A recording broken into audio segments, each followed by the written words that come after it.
Hey, and welcome back to episode number 71 of the Brave Widow Show.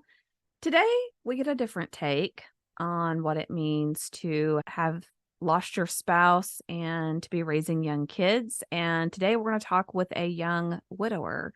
We're going to talk with Ben Sperry, who gives us a unique take and perspective on what it means to be a young father, raising young children, and taking care of a wife who was diagnosed with cancer multiple times, which is obviously devastating. But he brings a unique perspective on being a widower and some words of wisdom that he has in living for the moment, living for the day, making new memories, and really just ensuring that you are taking care of yourself so that you can best take care of others. I think you're going to enjoy hearing what Ben has to say. So let me introduce you to him. Ben Sperry is from Jacksonville, Florida. He's a 46-year-old widower with a 10-year-old boy and a 5-year-old girl. His wife passed away August 31st, 2021 from metastatic breast cancer. All right, let's jump into the episode. Hey, welcome back to another episode of the Brave Widow Show. Today, I have a special guest with me, Ben Sperry, and I'm excited for him to share his story and some of the insights he's learned along the way. So, Ben, welcome to the show, and thanks for coming on today.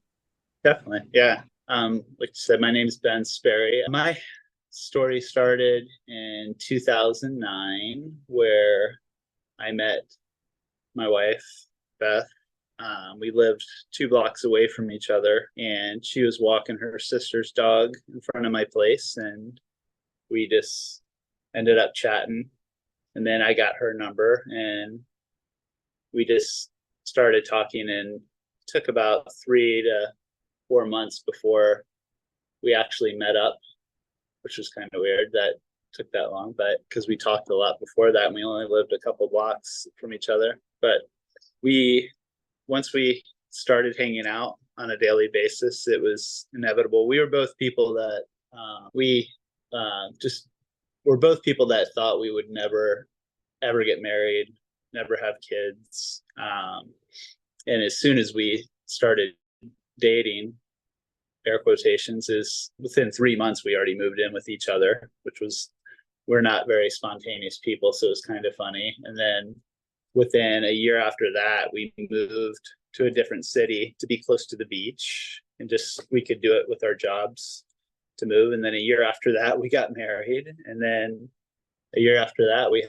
had our first child, our boy, who's 10 years old now. And yeah, I mean, everything was normal and happy. And then in 2016, 3 years after we got married, my wife was diagnosed with breast cancer, and we went through that. We did a very good job on just getting through it, and day by day she went through chemo, radiation, mastectomy, hysterectomy, full mastectomy, just to be on the safe side for everything. And they said that everything went into remission after 7 months. And we thought, there we go, we got the rest of our lives. And about a month before everything shut down with the pandemic, she was just getting very nauseous. And so I think it was in like March or February of 2019. And I ended up just driving her to the ER because she was just that stubborn. And they said 70% of her liver was filled with cancer, and her bones had cancer in it too. And she had to get a brain scan and all that stuff, which thank God was negative with the brain scan. But our world was kind of shattered because you just hear stage 4 cancer. When it metastasizes, you automatically just think, worst case scenario, I'm dying. But we were very positive people and just push through it and living day to day. Like I was telling you earlier before, we were just people that were used to living day to day and being thankful for what we have now, and not worrying too much about that final outcome. And But my wife passed away on August 30th, 2021.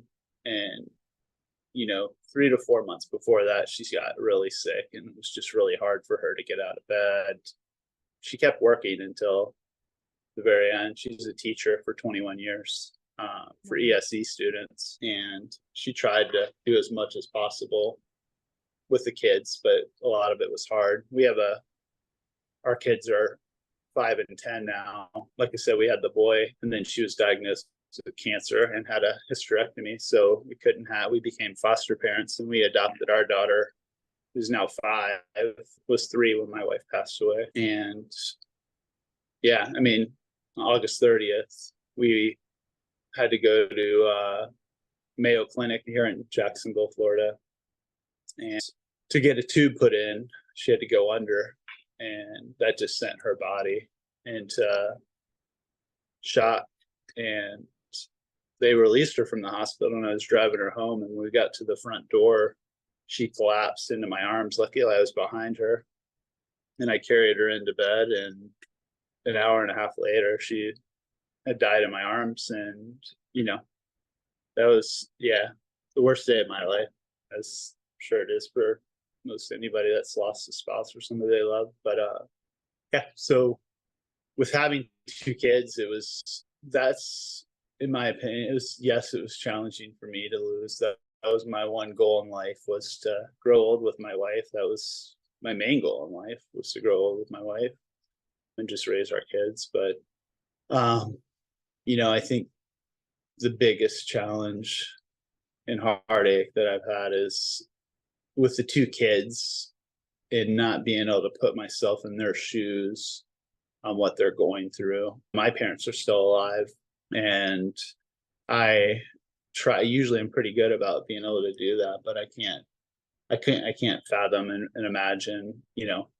My 5-year-old is very vocal, and she talks about her mother every day, and cries, and is very open about talking. My 10-year-old never talks about his mother, and he was a mama's boy. That was his person. So that's been challenging, is just trying to be there and not push the envelope. I haven't pushed the envelope in 2 years. It's been 2 years and almost 2 months since she passed, and I still haven't pushed the envelope. We've done therapy, play therapy, regular, sit down, talk therapy and stuff, but which has had some benefits. But, I just think as a kid, I'm 46, it's hard for me to even remember what it's like to have those emotions. And it's totally different in today's times, in my opinion. But I think as a kid, you just want to have some normalcy in your life. And with especially my 10-year-old, he's not considered normal. So I don't think that's why he talks about it, in my opinion. And he was pretty young when she was initially diagnosed with breast cancer, right? Correct. Yeah, he was 16? He would have been 3 years old. So he doesn't remember too much about that on there. So yeah, I mean, he remembers bits and pieces of it, but not that much. But the second go around with everything she had to go through, obviously he remembers all that. And it was a lot. I think that's one of the things that you think of as soon as your significant other passes away, is like, you've already gone, you don't even realize you're going through trauma while they're alive, and grieving, like how much grief you're going through. You don't realize it's grief that you're going through while they're going through that, and they're here. And then you go through a whole nother round of grief when they pass. That's one thing I didn't even think of, but when you look back on it, you're like, that you definitely are going through a major grief that you don't even face, that you just like hold in for however long they're sick. And I would say with having children, it has kept me on my toes, and like I've had to be more active than I guess if I wouldn't have had children. I've definitely stayed busy. We've traveled. I'm a busybody, and we love the outdoors. So we're always going to the mountains. We're always going on trips to outdoor activities and stuff like that, and just traveling to new places I love adventures and trying to create new memories for them. We went on a 15-day trip around the Great Lakes up in Michigan and Wisconsin and all those states I've never been to. But yeah, I would just say that, it's something you definitely, in my opinion, not that you become numb to everything because it's still constant, but you realize that you have to live, and you have a different appreciation on life. In my opinion. Yeah, I think you really almost have a new lens or a different perspective in how you look at life. And I know, like, for me, I don't get agitated about stuff as much as I used to. I'm much more, tolerant and forgiving of people's behaviors and things that might have aggravated me in the past. And I Mhm. just savor each moment more. So I think you make an excellent point there. And I love that you are actively trying to create new memories with your kids and maybe even some new traditions of how you do things. And that you're taking really a proactive approach into healing and helping them as they continue to live. Yeah, and I think that's one thing also, like having a different perspective on life, but I think you realize how important memories are, because with thinking of my wife, that's all I have now is memories. So from like the smallest little idiosyncrasies to the biggest things that we did, it doesn't matter. They're all memories, but just creating those new things and with them. And for me, they're a lot more important now. Memories are definitely a lot more important to create those to have a lasting effect, because in the end, it's what we have, is memories, in my opinion. So those become more amplified, more so than they did before, for sure, Yeah. I would say. So, Yeah, I definitely agree. And that's when I'm still trying to convince some of my kids of this, that experiences are more than mhm. things and more than Yeah. gifts, like the trips and things at the end of the day, those are the things that we remember and we hold on to for sure.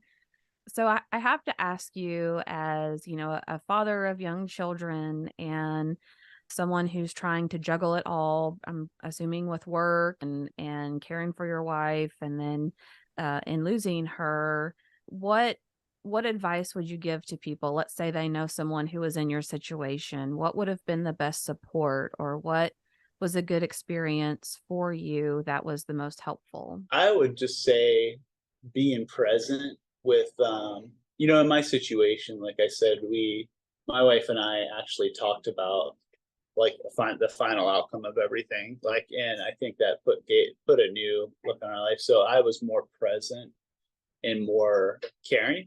I would just recommend, I think like with what we went through 2 battles of cancer, the living day to day was very helpful for me. It definitely made me appreciate every day that I know it's very cliche, but living for the day and is very important. And obviously in the real world, it's good to look towards the future and like 5-year plans, 10-year plans, and everything like that. But when your significant other is going through something like that, really what matters is today. So I think that's one thing that was very helpful to us, and not focusing too much on the final outcome. Yes, like I said, it was talked about, but it wasn't a constant thing that was on our mind, because we were trying to just go do something simple, together on a daily basis, like whether go to a new park. We try to hit where I live at. There's a lot of outdoor trails. There's a lot of outdoor stuff to do, and so we were constantly doing stuff like that. Um, but definitely, I think one thing that helped me out was doing um, like meditation. That's something I never did before, but I did a lot of breathing exercises just to get myself grounded more. I did a lot of mantras, like of things that I needed to work on interpersonally to be a better person and a better husband, a better dad, a better, everything. Because we all need help, and just any things that can get you grounded, are things that I definitely recommend. Yeah, that's great. And we talked a little bit before we hit record about the importance of taking care of yourself so that you have even just the emotional and mental bandwidth to help take care of others, especially your kids as they have different levels of understanding and they're grieving in different Mhm. ways. But sometimes that's hard because as parents, we tend to put ourselves on the back burner and try to make sure that everyone else is taken care of before we release or we process the grief. Do you have any tips for people there or any suggestions on how to prioritize your own healing and grieving while still feeling like you're giving your family what they need?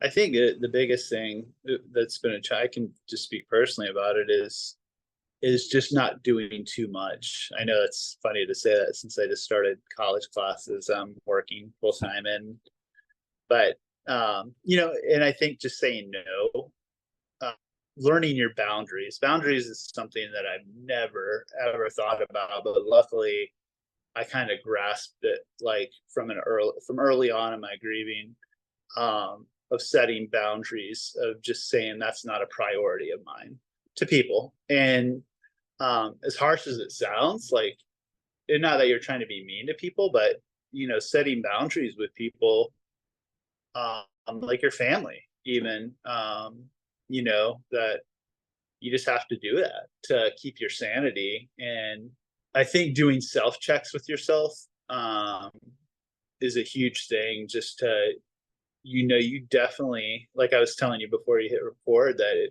it's the old cliche is if you can't take care of yourself, you can't take care of other people. So you definitely, as selfish as it might sound, you have to take care of yourself before you could even take care of your kids, because otherwise it's just a slippery slope that you're going to go down where you're losing your control with your kid, like, your attitude with your kids. And it's just, they're a mirror of you that's just going to rebound and come right back to you and bite you. um so I think just remembering the things that you love, like I grew up surfing, so I always tried to make it a priority to go out surfing.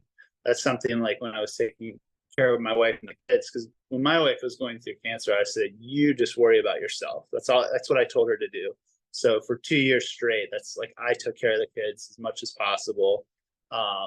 Did everything at the house, and I did not care about doing that. But I lost a lot of like stuff that I love to do. Of course, because I didn't mind doing that, but you realize how much you need that stuff in your life, like the things that you love, like whether you like doing art or just reading a book, or an outdoor activity or a sport or a hobby that you love. I think it's good to either find, like I play soccer, and that's like my therapy. I play on a team. I've played, for the past 2 years, every Sunday, and it's like that's my time to just go let it out and just like run and just not think of everything else that's going on in your life. It's good just to have, I guess you could call it escapism, but it's therapy in my opinion. Like when I go out on the ocean surfing, that's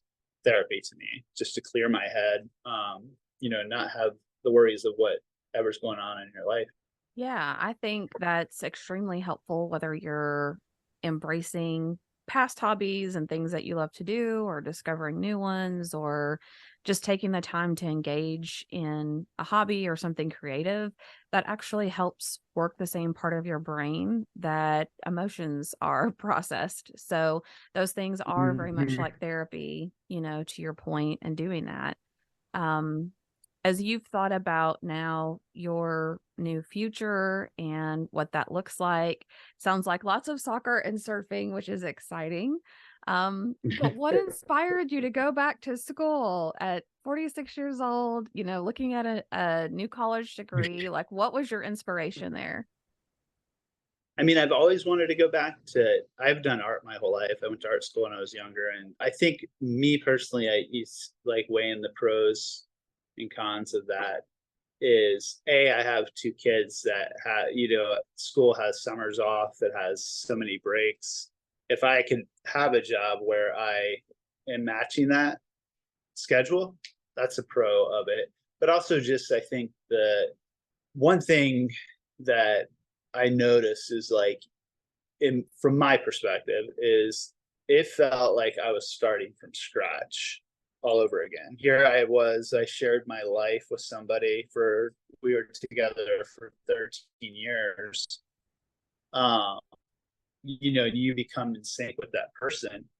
And when that other person's no longer physically there, in my opinion, like, I was starting from scratch as a new person. Like, I had been working with the same company for 15 years, and I was just like, I want something more gratifying.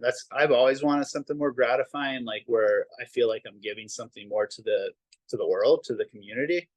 And that was just a simple way of doing it. That was a pro for me. Like, if I could teach kids art, um, that's a beautiful thing. And also, like, little things to help them, guide them to be a better human being in this world. So, as compared to working for a huge insurance company, it's way more gratifying, in my opinion. So that was a huge thing.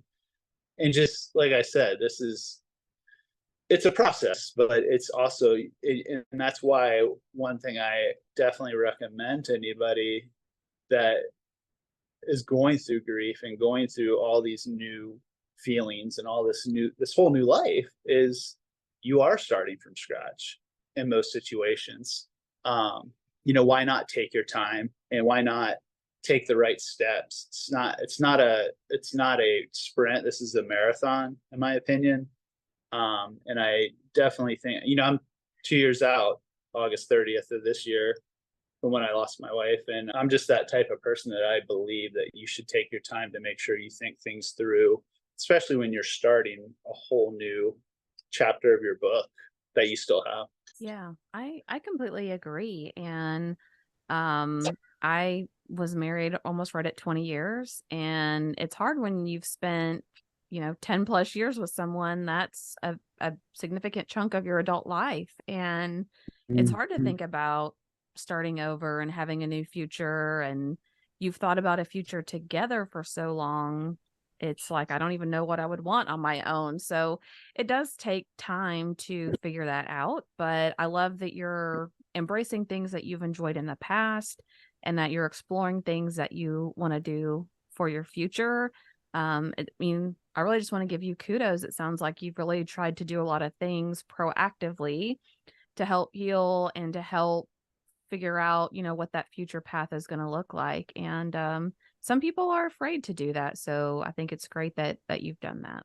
I mean, I definitely think that's important to kind of, obviously, not jump into the pool without knowing how to swim, but, like, just slowly putting your foot out there in water to just do things that you've never done before. I think that's such an important part of life. It just, in aspects of, just like I was saying, creating new memories, and memories are usually things that you've never done before. That you remember very well. But yeah, I definitely think it's important to try new things, because this is a new you, in my Yeah. opinion. So, Definitely agree.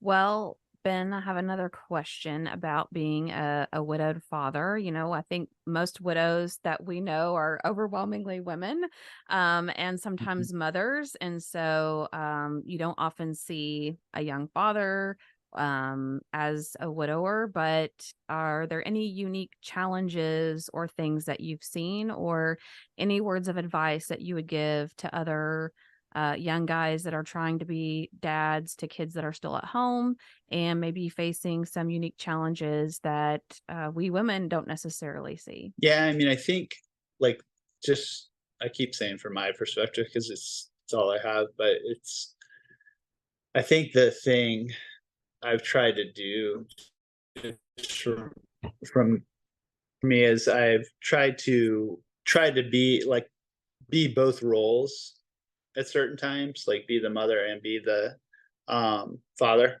My wife was just very people say that I'm patient, but I'm really not that patient. But my wife was just very graceful, very patient, a lot more caring than I am.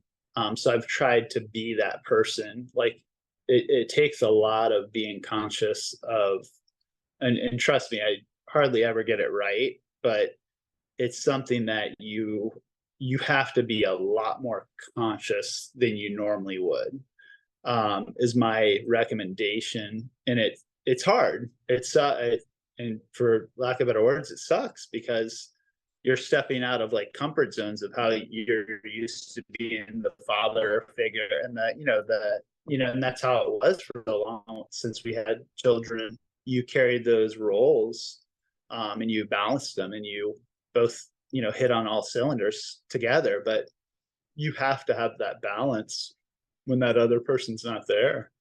Is definitely something that's been challenging, I would say, to this day. And it's something I try to be conscious of, and I'm not enough, but I definitely think of a lot.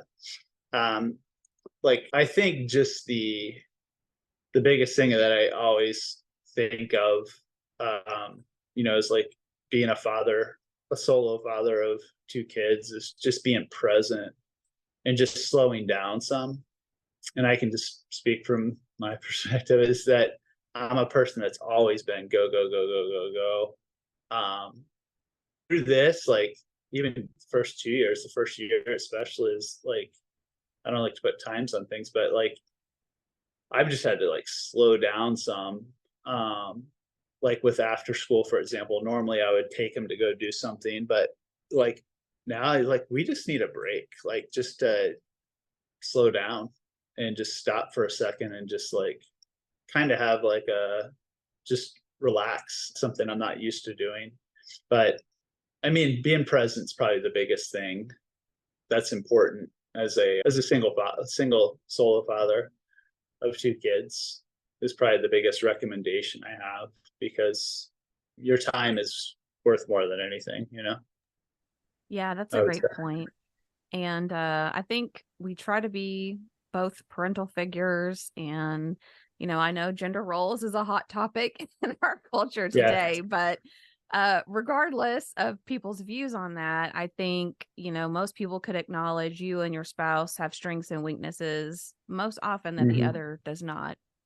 So to your point, we have to be very conscious of trying to still provide either those same things or same instruction. My husband was much more of the disciplinarian and staying Hmm. on top of the kids to make sure they get things done.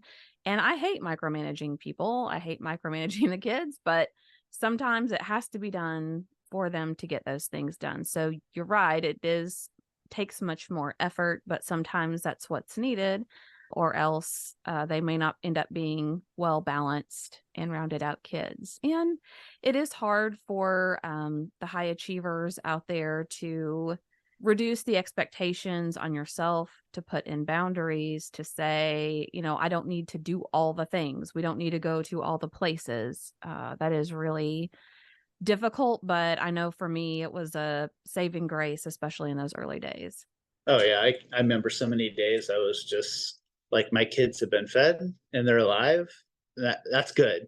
That's perfect for me. Like I had to be like, I set my standards on that.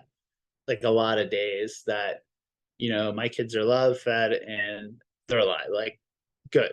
Like that was enough for me. Just, and you slowly start to step out of that, to, you know, when you start stepping out of the fog, then you start to realize that I need to start doing this, and you just do babies. That's what I'm talking about. Baby steps. Like just don't exert yourself too much. Don't stretch yourself too thin, um, because it's all just going to backfire on you. You still have residual emotions on everything. Like I was telling you before we hit record, my wife's birthday's tomorrow, and I've been feeling, emotional this week, and like, and I couldn't put my finger. Of course, I should have known it was because her birthday is tomorrow, but you don't think that day is going to affect you over to you, but it does. Like it, there's a lot of subconscious stuff that still affects you that you just don't even realize. And if you exert yourself, you're going to get pushed over the limit a lot easier than most people, in my opinion. Yeah. It's sometimes those unexpected things or unanticipated things that surprise us the most and can be challenging, like those dates that are coming up that we subconsciously think about, but maybe haven't consciously prepared for. So, well, Ben, thank you so much for coming on today and being willing to share your story. Are there any final words of wisdom or any pieces of encouragement that you would leave people with? Yeah, I mean, like I was telling you before, just, life is short, and as cliche as that is, and just be thankful for the time that we've had with each other, and be thankful for the time that we still have, and, love your children as much as possible, and just love life as much as possible. Awesome. Well, thank you again so much for coming on the show. I really appreciate it. Yeah, thank you very much for having me. Hey guys, thank you so much for listening to the Brave Widow podcast. I would love to help you take your next step, whether that's healing your heart, finding hope, or achieving your dreams for the future. Do you need a safe space to connect with other like-minded widows? Do you wish you had how-tos for getting through the next steps in your journey, organizing your life, or moving through grief? What about live calls where you get answers to your burning questions? The Brave Widow membership community is just what you need. Inside, you'll find courses to help guide you, a community of other widows to connect with, live coaching and Q&A calls, and small group coaching where you can work on what matters most to you. Learn how to heal your heart, find hope, reclaim joy, and dream again for the future. It is possible. Head on over to bravewidow.com to learn more.